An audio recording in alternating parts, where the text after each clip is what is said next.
Oke, siap. Selamat siang Pak Leo.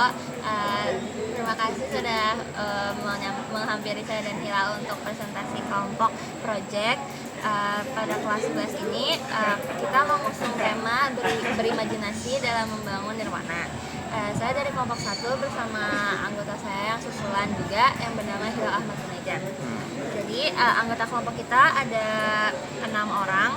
Yang pertama saya, Yasmin Putri Winata, yang kedua Hilal, ketiga Kirana, yang keempat Arsena, yang kelima ada Gadis, dan yang keenam ada Far.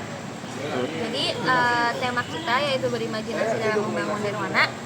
Itu kita disuruh untuk mengeksplorasi isu secara menyeluruh tentang tema kita yaitu perbudakan modern. Perbudakan modern ini kelompok 1 berfokus kepada pencegahan pernikahan dini. Kenapa pernikahan dini? Karena kita berpikir kalau pernikahan dini itu termasuk perbudakan modern. Kenapa termasuk? Karena pernikahan dini menurut kelompok kami adalah pernikahan paksa yang menargetkan perempuan untuk diperbudak oleh laki-laki yang bisa aja di atas umurnya. Pencegahan kita ini tergabung dengan hologram cap tangan yang memungkinkan korban berbagi cerita dan mendapat dukungan publik untuk membatalkan pernikahan. Lalu proyek kali ini kami juga telah menyiapkan presentasi ide dan juga prototipe ke kelas lain. Perbudakan modern.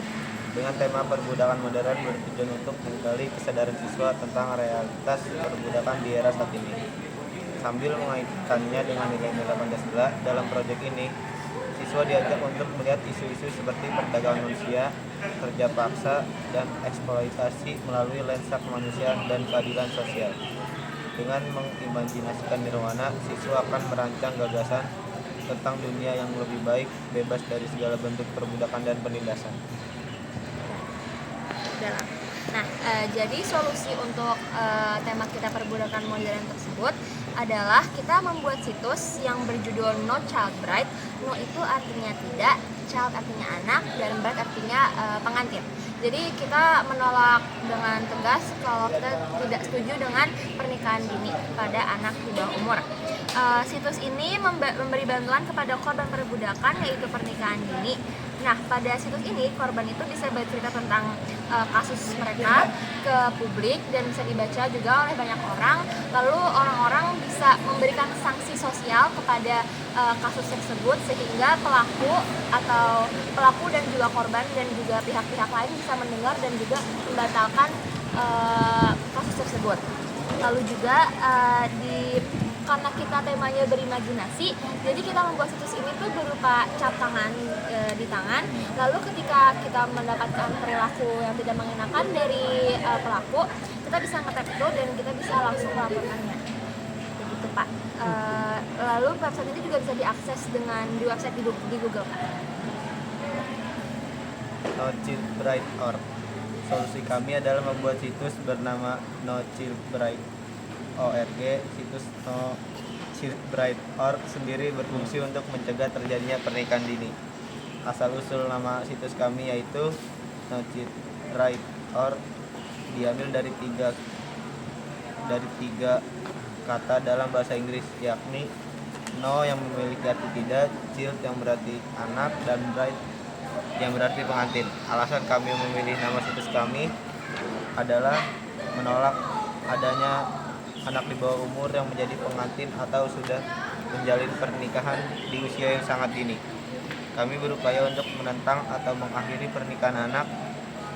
Secara langsung menyatakan tujuan situs yaitu menolak pernikahan anak dan memperjuangkan hak anak untuk menjalani masa kecil tanpa dipaksa menikah. Lalu ini adalah bentuk dari stem yang kita buat. Jadi ketika stem itu dipencet lalu akan muncul berupa hologram tentang situs kami. Dan kita akan menunjukkan video singkat tentang situs kami. Langsung bikin videonya.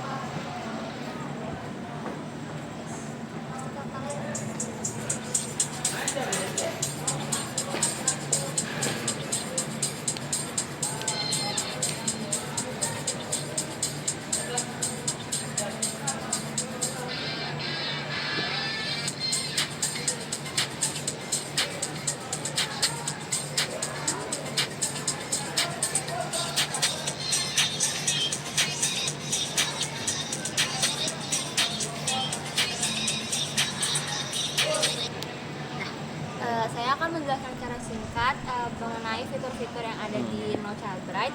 Jadi ini adalah halaman utamanya dari No Child Bride. Di situ ada kolom pencarian kalau orang-orang di luar ingin melihat berapa banyak sih kasus pernikahan dini di Indonesia.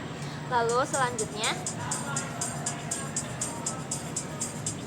kita juga ada kotak untuk memberikan suara. Sebentar Pak.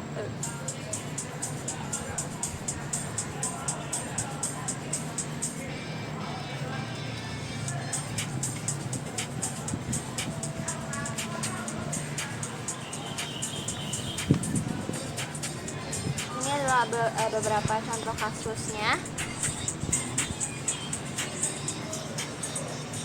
Lalu kita juga bisa memberikan komentar terhadap kasus tersebut.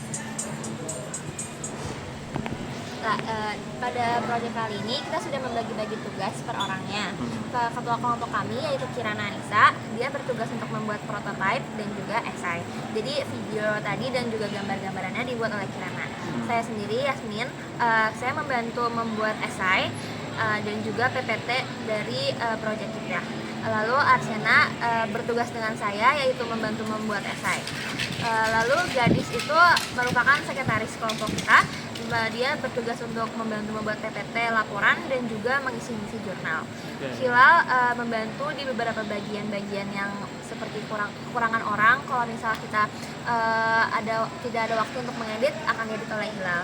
Dan Farhan juga bertugasnya sama dengan Hilal.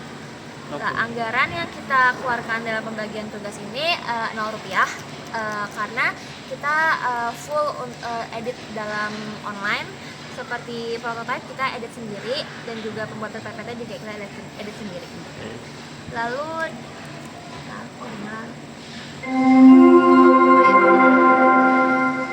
saatnya jam ke-8 dimulai.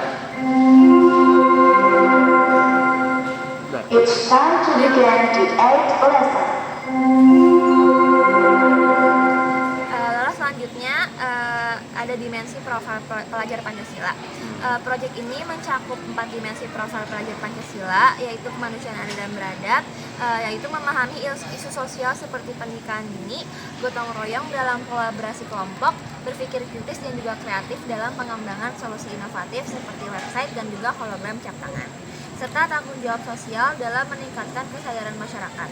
Proyek ini bertujuan untuk membentuk siswa yang berintegritas dan peka terhadap isu kemanusiaan.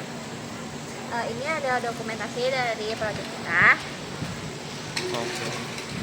Lalu sebagai penutup, Hila, kamu ya. Proyek berimajinasi Pemagung Nirwana mengintegrasikan nilai Pancasila dengan pemahaman tentang pernikahan dini melalui pembuatan website dan hologram untuk berbagi cerita dan meningkatkan kesadaran. Kami berharap proyek ini menginspirasi kepedulian dan aksi dalam mengatasi pernikahan dini serta berkontribusi pada perubahan positif di masyarakat. Sekian dari presentasi kami. Terima kasih Pak Leo sudah mendengarkan dan juga menilai kami. Kami akan menutup presentasi ini. Terima kasih Pak Leo. Oke, sudah ya.